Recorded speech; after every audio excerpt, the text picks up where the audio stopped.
like it when a plan comes together, brothers and sisters. I like it when a plan comes together. We who are now retired and retiring from the American workforce built this economy. We built this way of life. You and I today are here to say to our national and state elected leaders that a life after a life of work, retirement, is an American value and must not be devalued. Our values are to protect, preserve, and pass on Social Security and Medicare to the next generation. Solvent and robust, and not privatize it to Wall Street. As you all look at me, the next generation of the workforce, you are simply looking in the mirror at yourself years ago. As I look at the retirees before me, it is as if I am looking into the mirror of my future self.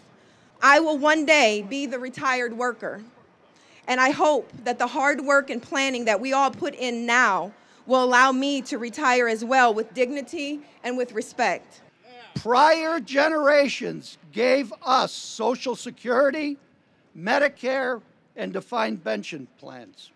We cannot and we will not allow our generation to be identified as the one that gave those benefits away. We've earned it, we deserve it, and we will fight and we will struggle to keep it. Now, how do we ensure that these benefits remain intact? First, we need to preserve, strengthen, and expand Social Security. Pensions should be protected and strengthened for both private and public sector workers. And Medicare and Medicaid need to be protected so that health care and long-term care are affordable for our retirees. We can pay for this by scrapping the cap on wealthy individuals and ask them to pay contribution on all their earnings. You know, I have to wonder, what is happening to this country today? We are now in a country where some people believe that a monthly Social Security benefit of $1,331 is excessive, and that we should only have health care if we can afford it, and that there is nothing wrong with having people work into their 70s because they have no other option. That's not the country that I grew up in, and that's not the country that I want to pass on to our next generation. I'm here today on behalf of Mayor Frank Jackson. What he says to me on a daily basis is, Director, take care of the seniors, take care of their concerns like they were your own. Let me just tell you a story. I was in Youngstown a couple of years ago, and a woman stood up at a town hall I did. She said, I'm 63 years old. She said, I've got two jobs. I make a little more than minimum wage.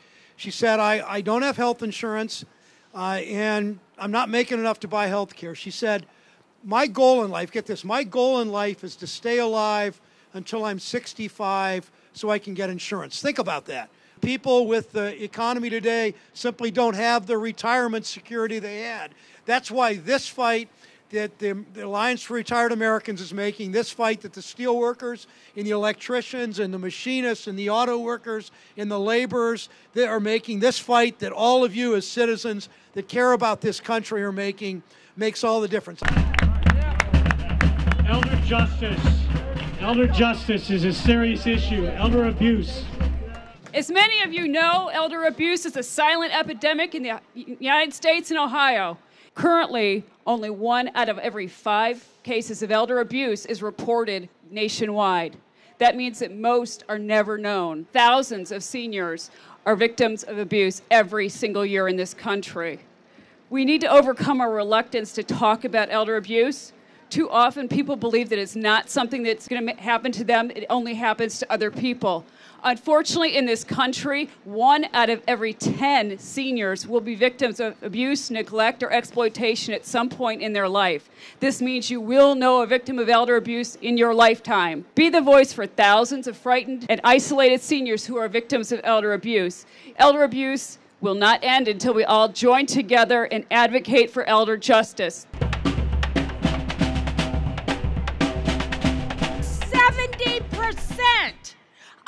us are going to need long-term services and supports.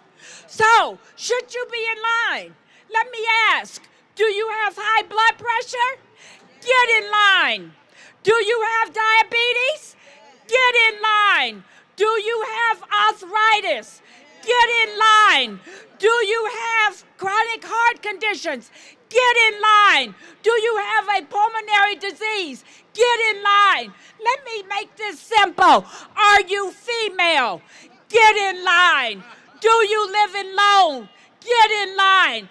Are you aging? Get in line. You are going to need probably long-term services and supports. So what do we need from the White House? What do we need from Congress? We need transportation so that we will be able to go to the grocery store.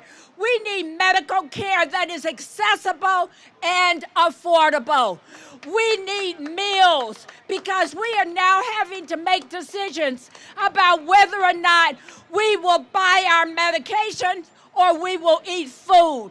We need safe communities so that we can live in our homes, in our communities for as long as we want. We need Congress, the White House, our representatives, our senators to get in line with us so that our elders can be safe in their communities. They can live long lives. They can have a good sense of who they are and continue to contribute to what they need. We need your help. We need you to be strong. We need you to stand with us. We can do this together. Across the board and across the nation, there's the spokesmen of the billionaires that say they have a right to our earned benefits are telling us that we don't have power. Well, brothers and sisters, we do. We may not be in those rooms, those smoke-filled rooms with those billionaire spokesmen, but by God, when we stand up, when we get our back up and we stand up, that is when everybody has to pay attention. We lift our voice now for seniors. Keep Social Security alive. Keep Medicare alive. Keep my father SSI alive. Take care of our seniors. The promise of a nation, how that nation's value is how that nation take care of its family. Go out and make trouble, make good necessary trouble, continue to change the world. Thank you so much.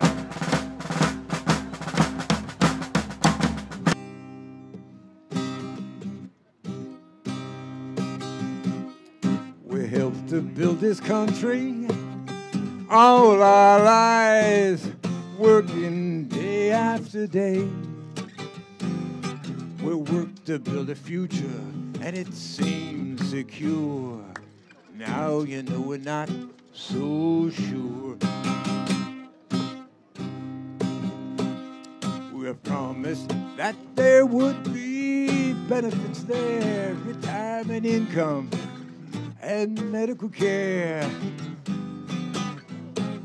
Our fundamental rights today, and now they want to take our rights away.